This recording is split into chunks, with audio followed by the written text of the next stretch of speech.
வாழ்க்கையில ஜெயிக்கிறதுனா என்னன்னு சொல்லித்தரேன். பொங்கல் விழாவுல உரி அடிக்கிற போட்டிங்க. 6 வயசு பையன் ஜெயிச்சாங்க. அந்த குழந்தை கிட்ட கேட்டேன், எப்படி ஜெயிச்சேன்னு.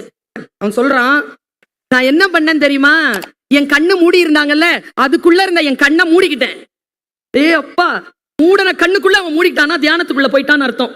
அந்த 1000 பேருக்கு நடுவில் ஒரு குரலை நான் அடையாளம் கண்டு கொண்டேன். அது என் அம்மாவின் குரல். அத்தனை பேர் சத்தம் போடுறாங்க, விசில் சத்தம் கேக்குது. எல்லாத்தையும் வடிகட்டிட்டு அம்மாவுடைய குரல் மட்டுமே அவன் கான்சென்ட்ரேஷன்ல இருக்கு. என்ன குவாலிட்டி! 1000 பேர் சத்தம் போடுற நடுவுல, ராஜா லெப்ட்ல போ, ரைட்ல கொஞ்சம் வா, கொஞ்சம் ஒரு அடி முன்னாலவே போறான். கரெக்டா வரும்போது அம்மா சொன்னாங்க, கைய உயர்த்துறான். கைய உயர்த்தினான்.